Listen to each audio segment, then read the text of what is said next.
አስመራን የረገጡት ጀነራል ለ4 ኪሎ መርዶ አሰምተዋል።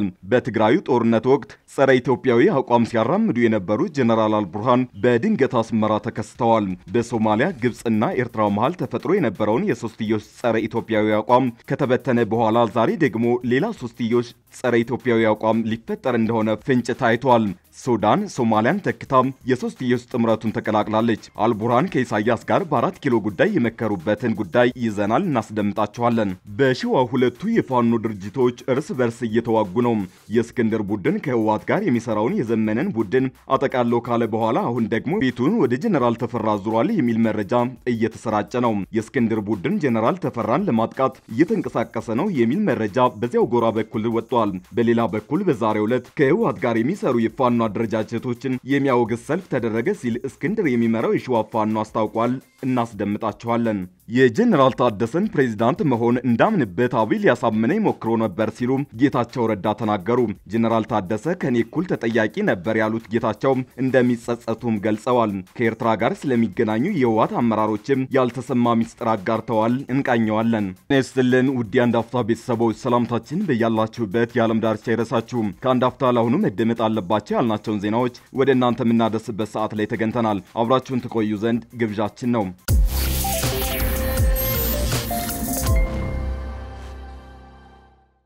የጀነራል ታደሰን ፕሬዝዳንት መሆን እንዳምንበት አብይ ሊያሳምነኝ ሞክሮ ነበር ሲሉ ጌታቸው ረዳ ተናገሩ። ጀነራል ታደሰ ከኔ እኩል ተጠያቂ ነበር ያሉት ጌታቸው እንደሚጸጸቱም ገልጸዋል። ከኤርትራ ጋር ስለሚገናኙ የህወሓት አመራሮችም ያልተሰማ ሚስጥር አጋርተዋል። ጌታቸው ረዳ ስልጣን ባስረከቡ ማግስት ጉድ አሰምተው ተከሰቱ።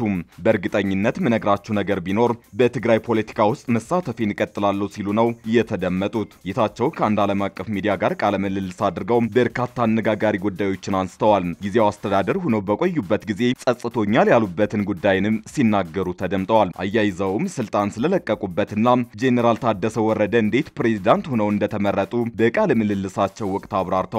በኤርትራ ጉዳይም ተጠይቀው ሐሳባቸውን ሰጥተዋል።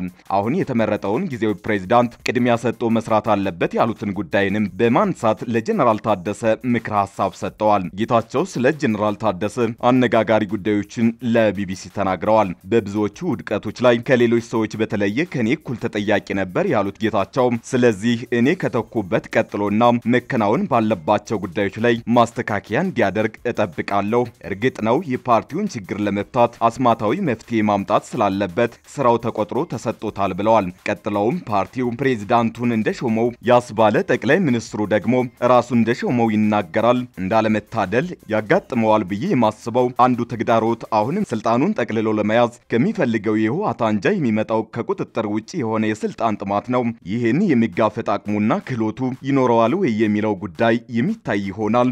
እኔ እንደሚገባይ ግን ባለፉት 2 ዓመታት ሁሉንም ልምድ አግኝቷል ሲሉ አብራርተዋል። ፕሬዝዳንት እንዲሾም ብትጠየቅ እየለቀቀ ያለ ፕሬዝዳንት ተተኪውን እንዲሾም ማድረግ ትክክል አይሆንም ያሉት ጌታቸው ከጠቅላይ ሚኒስትሩ ጋር በነበረን ምክክር ያንን ስልጣንን ሲጎመዡ ከነበሩ ከሁሉም ሰዎች የተሻለ እርሱ እንደሆነ ሊያሳምኑኝ ሞክረዋል። ስለዚህ የመጨረሻው ውሳኔ የጠቅላይ ሚኒስትሩ ነው ብለዋል። አክለውም የኔ ምክትል ነበር እናም ለጸጥታ ጉዳዮች ኃላፊነት ነበረበት፣ በብዙ ጉዳዮች ላይ ኃላፊነት ነበረበት። እኔ እስከሚገባይ ድረስ የእርሱ ስራ ዝርዝር በውድቀት የተሞላ ነው። የእርሱ ውድቀቶች ግን የኔም ውድቀቶች ናቸው። በታደሰ ወረደ ሹመት እምነት እንደሌላቸው ገልጸዋል። በእኔ አስተዳደር ውስጥ የነበሩ ሰዎች የተወሰኑት በህጋዊ የተወሰኑት ደግሞ በህገ ወጥ መንገድ ከኤርትራ ጋር ለመገናኘት ሲሞክሩ ነበር ሲሉ ቃለ መጠይቁን የሚቀጥሉት አቶ ጌታቸው የግመሉን ጀርባ የሰበረው የመጨረሻው ሰበዝ የመጣውን ግን ደስተኛ ያልሆኑ የህወሓት አካላት ውስጥ ነው። ሁሉም የህወሓት አንጃ አመራር ማለት አይደለም። ግምገማቸው ምንም ይሁን ምን በህወሓት ውስጥ ያሉ የተወሰኑ አካላት በጋራ ጠላታቸው ለማበር ላይ ይህንን እድል መጠቀም ጀመሩ። ስም ልሰጥ አልችልም፣ ነገር ግን የተፈጠረው ይህ እንደሆነ ለማረጋገጥ በቂ ማስረጃ አለኝ በማለት ተናግረዋል። አስመራ የረገጡ ጀነራል ለ4 ኪሎ መርዶ አሰምተዋል። በትግራይ ጦርነት ወቅት ጸረ ኢትዮጵያዊ አቋም ሲያራምዱ የነበሩት ጀነራል አልቡርሃን በድንገት አስመራ ተከስተዋል። በሶማሊያ ግብጽና ኤርትራ መሃል ተፈጥሮ የነበረውን ሶስትዮሽ ጸረ ኢትዮጵያዊ አቋም ከተበተነ በኋላ ዛሬ ደግሞ ሌላ ሶስትዮሽ ጸረ ኢትዮጵያዊ አቋም ሊፈጠር እንደሆነ ፍንጮች ታይተዋል። ሱዳን ሶማሊያን ተክታ የሶስትዮሽ ጥምረቱን ተቀላቅላለች። አልቡርሃን ከፕሬዝዳንት ኢሳያስ ጋር በ4 ኪሎና ቀጠናዊ ጉዳዮች ላይ መክረዋል። ዛሬ ከሰዓት በኋላ የሱዳን ጦር አዛዥ ጀነራል አብዱል ፈታህ አልቡርሃን አስመራ ገብተዋል። ጀነራሉ አስመራ የገቡት ካርቱምን ከተቆጣጠሩ በኋላ ሲሆን በርከት ያሉ ቀጠናዊ ጉዳዮች ላይ መክረዋል። የህወሓት ሱዳን እና ኤርትራ ሶስትዮሽ ጥምረት እየተፈጠረ ነው በሚባልበት በዚህ ወቅት የአልቡርሃን አዳሎ ቤተ መንግስት መገኘት ብዙ እያስባለ ነው። የኤርትራ ማስታወቂያ ሚኒስተር ባጋራው መረጃ አልቡርሃንና ከኢሳያስ በርከት ያሉ ጉዳዮች ላይ መክረዋል ብለዋል። በአሁኑ ወቅት በሱዳን በርካታ ኃያላት እየተፋለሙ ነው። ራሻና ዩክሬን ሳይቀር ጎራ ይዘው ካርቱም ላይ እየተቧቀሱ መሆኑ የአደባባይ ሀቅ ከሆነ ከርሟል። ህወሓት የኢትዮጵያ መንግስትና ኤርትራም በጦርነቱ እጃቸውን አስገብተውበታል። ግጭት ባለበት ሁሉ የማይጠፉት ኢሱ ወዲያፎም ከ2 ወር በፊት በ10 ሺዎች የሚቆጠሩ የሱዳን ብሔራዊ ጦር ሚሊሻዎችን ሳዋ ላይ አሰልጥነው ወደ ጦርነት አሰማርተዋል። የኤርትራ ወታደሮችን በጦርነት እንደሚዋጉ ተባራሪ መረጃዎች ያሳያሉ። ህወሓትም አይኔን ግንባር ያድርገው ብሎ ቢሸመጥጥም ከአልቡርሃን ጎራ ሆነው እየተዋጋ ነው። በተለይም ከ4 ዓመት በፊት በማይካድራ ጭፍጨፋ የፈጸሙት የሳምሪ አባላት በጦርነቱ ዋና ተዋናይ ናቸው ይባላል። ከወራት በፊት ጠቅላይ ሚኒስትር አብይ አህመድ አልቡርሃን ጋር ለመነጋገር በአንድ ማለዳ ፖርት ሱዳን ባቀኑበት ወቅት በከተማው ውስጥ በርካታ የትግራይ ተወላጅ ወታደሮች በስፋት ይታዩ እንደነበር በወቅቱ ሚድል ኢስት አይ ዘግቦ ጉድ ብለን ነበር። አብይ አህመድ መንግስትም ቢሆን ወደ ጦርነቱ ለመግባት ከአንድም 2-3 ፈራተባት ብሏል። የፈጥኖ ደራሽ ኃይሉ ዋና ሞተር አረብ ኤሚሬትስ የአብይ ሁነኛ አጋርና የመከራ ጊዜ ወዳጅ ናት። ይህች አረባዊት ኃያል የጦርነቱ የመጀመሪያ ዓመት ላይ በኢትዮጵያ በኩል 2 ጊዜ ለፈጥኖ ደራሽ ኃይሉ የጦር መሳሪያ መላኳ ይነገራል። በወቅቱ አልቡርሃን ጉዳዩን ተቃውመው ኩርፊያቸውን ገልጸው ነበር። በሱዳን በእንዲህ መልኩ የኢትዮጵያና ኤርትራ ኃይሎች እጃቸውን አስገብተው እየተንቦጫረቁ ነው። ባለፉት 3 ወራት የአልቡርሃን ጦር መጠነ ሰፊ የመልሶ ማጥቃት መክፈቱን ተከትሎ ደግሞ ውጊያው ሌላ መልክ ይዟል። የውጊያውን ከዕለት ዕለት መባባስ ተከትሎ ታዲያ ሁለቱም ተፋላሚዎች ከጎረቤት ሀገር ሳይቀር ወታደሮችን እየመለመሉ ነው። በሽዋ 2 የፋኖ ድርጅቶች እርስ በርስ እየተዋጉ ነው። የእስክንድር ቡድን ከህወሓት ጋር የሚሰራውን የዘመነን ቡድን አጠቃለው ካለ በኋላ አሁን ደግሞ ፊቱን ወደ ጀነራል ተፈራ ዙሯል የሚል መረጃ እየተሰራጨ ነው። የእስክንድር ቡድን ጀነራል ተፈራን ለማጥቃት እየተንቀሳቀሰ ነው የሚል መረጃ በዛው ጎራ በኩል ወጥቷል።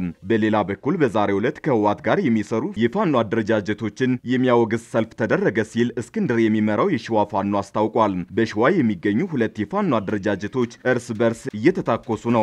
አንደኛው የፋኖ ክንፍ ከነዘመነ ጋር፣ ሌላኛው ደግሞ ከእስክንድር ቡድን ጋር አብረው ወደ ተኩስ ገብተዋል። ሁለቱ አደረጃጀቶች ቅራኔያቸውና መዘላለፋቸው ጦር አማዟቸዋል። መረጃዎች እንደሚጠቁሙት የእስክንድር አፋድ ድርጅት በሽዋ ጠንካራ ይዞታ አለው። የፋኖ ኃይሎች ተመካክረው በሁሉም ስፍራዎች ዘመቻ ሲያውጁ ዘመቻው ያልተደረገው በሰሜን ሸዋ ብቻ ነው። ይህ የሆነው ደግሞ በሽዋ የፋኖ አደረጃጀቶች ቅራኔያቸው ሰፊ ስለሆነ ነው። ከሰሞኑ ደግሞ በሽዋ ያሉ ፋኖች መዋጋታቸውን ራሳቸው የፋኖ አደረጃጀቶች አረጋግጠዋል። ዛሬ በወጣው መረጃ ደግሞ የእስክንድር ቡድን ጀነራል ተፈራን ለመግደል እየተንቀሳቀሱ መሆኑን አትቷል። ይህም የፋኖ ኃይሎች ቅራኔ እየሰፋ መምጣቱን ያመላከተ ሆኗል። የሰሞኑን የሽዋ ፋኖች ግጭት በተመለከተ አፋድ ባወጣው መግለጫ የአማራን ትግል እነዘመነ ሽጠውታል ሲል ከሷል። የነዘመነ ቡድን ከህወሓት ጋር እየሰራ ነው ሲል የከሰሰው አፋድ እኛን ትጥቅ ለማስፈታት ጥቃት ከፈቱብን ሲልም ገልጿል። ትራምፕ በሀገራት ላይ የጣሉትን ከፍተኛ ታሪፍ ተፈጻሚነት ለ90 ቀናት አዘገዩ። ፕሬዚዳንት ዶናልድ ትራምፕ ከፍተኛ ታሪፍ በተጣለባቸው ሀገራት ላይ የቀረጡ ተፈጻሚነት ለ90 ቀናት እንዲዘገይ ማድረጋቸውን አስታወቁ። ፕሬዚዳንቱ ከቻይና ጋር የገቡበትን የንግድ ጦርነት ግን እየተባባሰ ቀጥሏል። 60 ገደማ በሆኑ የአሜሪካ አጋር ሀገራት ላይ የተጣለው ቀረጥ ተፈጻሚ መሆን በጀመረ በሰዓታት ውስጥ ትራምፕ አስገራሚ በሆነ የፖሊሲ ለውጥ ከፍተኛ ታሪፍ ተፈጻሚነትን አዘግይተዋል። በዚህ መሰረት ከሀገራቱ ጋር የሚደረገው ድርድር እንዲቀጥልና ሁሉም ሀገራት የሚከፍሉት ዝቅተኛ የሆነውን 10% ቀረጥ እንዲሆን ተደርጓል። ትራምፕ ይህንን ውሳኔ ባስተላለፉ በተመሳሳይ ጊዜ ደግሞ አክብሮት ይጎድላታል ባሏት ቻይና ላይ የተጣለውን ቀረጥ ወደ 125% አሳድገዋል። ፕሬዝዳንቱ በቻይና ላይ ይህንን ውሳኔ ያሳለፉት ቤጂንግ ከአሜሪካ በሚገቡ ምርቶች ላይ 84% ቀረጥ እንደምትጥል ማስታወቋን ተከትሎ ነው። ሁለቱ ሀገራት በዚህ የንግድ ጦርነት ውስጥ የገቡት ትራምፕ ወደ አሜሪካ በሚገቡ ሁሉም ምርቶች ላይ ታክስ እንዲጣል በማድረግ በዓለም የንግድ ስርዓት ላይ ባለፉት 10 ዓመታት ውስጥ ያልታየ ለውጥ ካደረጉ ከሳምንት በኋላ ነው። በትራምፕ ባለፈው ሳምንት ውሳኔያቸው ከሁሉም ሀገራት በሚገቡ ምርቶች ላይ ዝቅተኛ መነሻ የሆነው የ10% ታክስ እንደሚጣል አስታውቀዋል። ዋይት ሃውስ የለየላቸው አጥፊዎች ብሎ በፈረጃቸውና ፕሬዝዳንቱን ፍትሃዊ ባልሆነ የንግድ ተግባር ላይ ተሰማርተዋል ብለው በለዩዋቸው ሀገራት ላይ የተጣለው ቀረጥ ከፍተኛ ነው።